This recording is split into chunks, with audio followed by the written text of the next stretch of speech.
हमर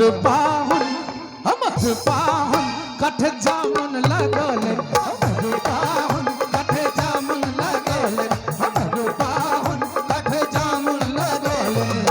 सबहक पाहुन शरीफा लगोले सरकोला लगोले अनारस लगोले अनार नेवा लगोले हमर पाहुन कठ जामुन लगोले हमर पाहुन कठ जामुन लगोले हमर पाहुन कठ जामुन लगोले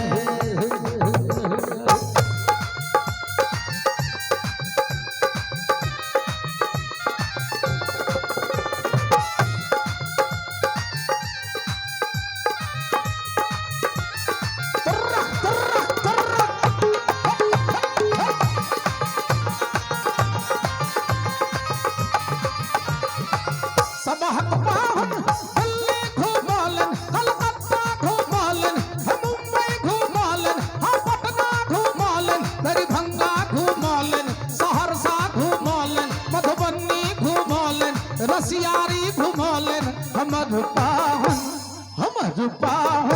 अंगने में घुमौलन हमर पाहुन अंगने में घुमौलन हमर पाहुन अंगने में घुमौलन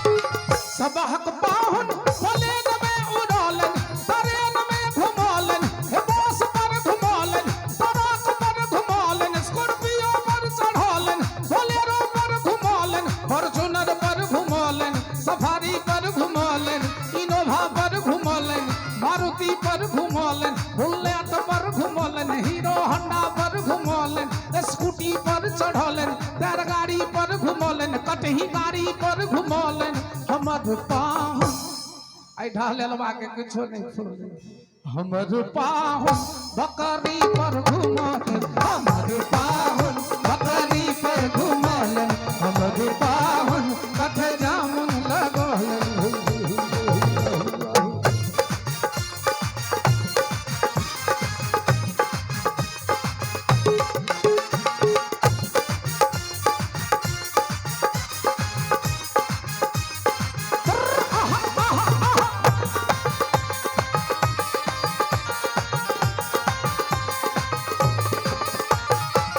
सबहक पाहुन शरबत पियौलन कोको कोला पियौलन मिरिंडा पियौलन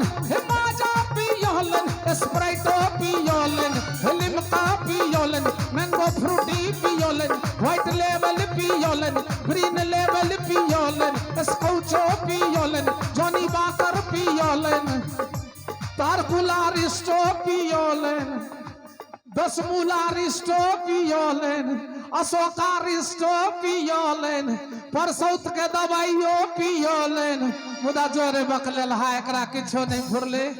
हमर पाहुन एगो बीड़ी पियौलन हमर पाहुन एगो बीड़ी पियौलन हमर पाहुन कठ जामुन लगोलन हमर पाहुन कठ जामुन अरे रे कठ जामुन अरे रे कठ जामुन होय होय होय कठ जामुन लगोलन बहुत बहुत धन्यवाद। अब हम चाहब जे हमर मिथिलेश जी अगला प्रस्तुति करावे एक गीत सबके गवाबियो या दूटा के जे संभव है।